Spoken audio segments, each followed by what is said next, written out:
दोस्तों, अगर आप बुद्धिमान कैसे बने इस कहानी को अंत तक ध्यान से सुनते हैं तो आपको पता चल जाएगा कि बुद्धिमान कैसे बने और बुद्धिमान किसे कहते हैं।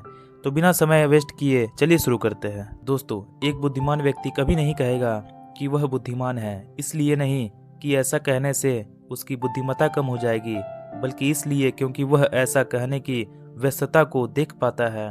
दोस्तों, गौतम बुद्ध के जीवन से जुड़ी हुई एक छोटी सी कहानी जो आपको बताएगी कि वास्तव में बुद्धिमान कौन है। एक नगर में एक लड़का रहा करता था और उसका दिमाग बहुत तेज था और उसकी खासियत यह थी कि वह किसी भी चीज को बड़ी जल्दी और आसानी से सीख लेता था। जहां अन्य लोगों को किसी काम को सीखने में महीने या वर्ष लगते थे, वहीं पर उस लड़के को उसी काम को सीखने में कुछ दिन लगते थे। उसकी ख्याति दूर दूर तक फैल गई थी और कहा जाने लगा था कि उस व्यक्ति के जितना बुद्धिमान कोई नहीं है। परंतु वह व्यक्ति तो जानता था कि वह भीतर से क्या है। हर व्यक्ति जानता है कि वह भीतर से क्या है, चाहे वो बाहर से कुछ भी दिखाए। वह व्यक्ति भी भीतर से तो परेशान था, परंतु वह अपने अहंकार से अपने परेशानियों को ढकना चाहता था। दोस्तों, ज्यादातर लोग ऐसे ही करते हैं और शो अप इसी का नाम है। वह व्यक्ति अपनी प्रसिद्धि को और बढ़ाने के लिए तरह तरह के काम सीख रहा था। वह चित्रकारी करना जानता था, वह मूर्ति बना सकता था और वह गीत गा सकता था, और वो दुनिया जहान का हर वो काम सीख चुका था जो उसने अब तक देखे हुए थे। इसलिए उसे अपनी बुद्धिमत्ता पर अहंकार था, क्योंकि कोई भी साधारण आदमी एक काम कर सकता है या दो काम कर सकता है या ज्यादा से ज्यादा 3 काम को कर सकता है, परंतु वह तो सैकड़ों काम को कर सकता था और बहुत अच्छे से कर सकता था। इसलिए उसे अपनी बुद्धिमत्ता पर अहंकार था। वह इस बात को अंदर ही अंदर मान चुका था कि उसके जितना बुद्धिमान इस दुनिया में कोई भी नहीं है। फिर एक दिन उसका सामना गौतम बुद्ध से होता है। उसे पहली बार एक ऐसा व्यक्ति दिखता है जिससे उसे ईर्ष्या होती है। अब तक उसने ऐसे लोग देखे हुए थे जो उससे ईर्ष्या करते थे, और जहां ईर्ष्या होती है वहां तुलना का होना निश्चित है। वह व्यक्ति अपनी तुलना गौतम बुद्ध के साथ करना शुरू कर देता है। वह देखता है कि बुद्ध के पास तो एक भिक्षा का कटोरा है, और लेकिन उसके पास धन की कोई कमी नहीं है। बुद्ध के वस्त्र तो साधारण से थे, परंतु उसके वस्त्र बहुत कीमती है।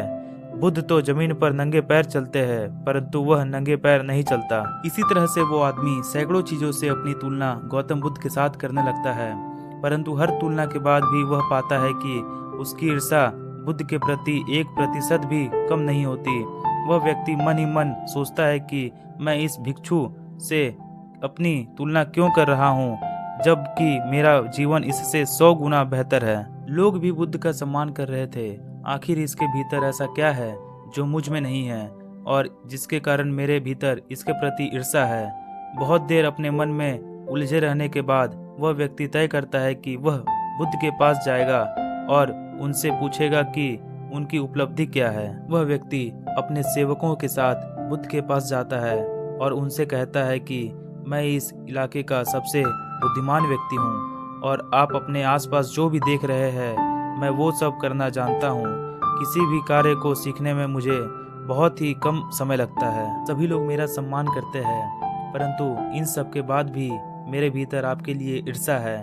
मैं यह जानना चाहता हूँ कि आपकी उपलब्धि क्या है।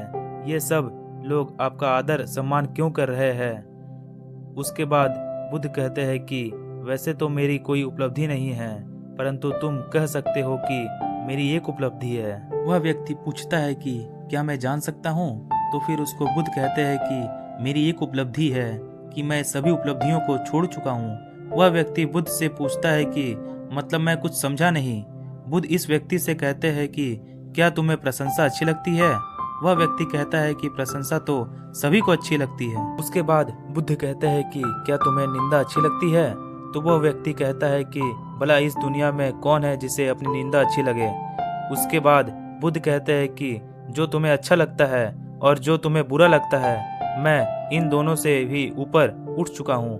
न मुझे निंदा सताती है और ना ही मुझे अपनी प्रशंसा प्रसन्न करती है। बस यही अंतर है तुम में और मुझ में। और उसके बाद वह व्यक्ति बुद्ध से कहता है कि परंतु यह कैसे संभव है? बुद्ध मुस्कुराते हैं और उस व्यक्ति से कहते हैं कि तुमने सैकड़ों काम सीखे, लेकिन एक सबसे जरूरी काम को तुम सीखना भूल गए।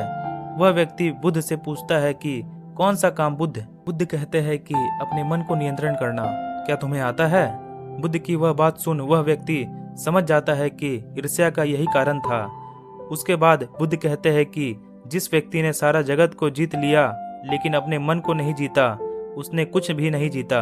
और जिसने अपने मन को जीता परंतु अपना सब कुछ गवा दिया, फिर भी उसने सब कुछ जीत लिया। क्योंकि वास्तव में बुद्धिमान व्यक्ति वही है जो अपने मन का शासक है, वो नहीं जो अपने मन का गुलाम है। गौतम बुद्ध के इन शब्दों को सुन उस व्यक्ति का अहंकार टूट जाता है और वह व्यक्ति बुद्ध से कहता है कि क्या आप मुझे अपने मन को जीतना सिखा सकते हैं?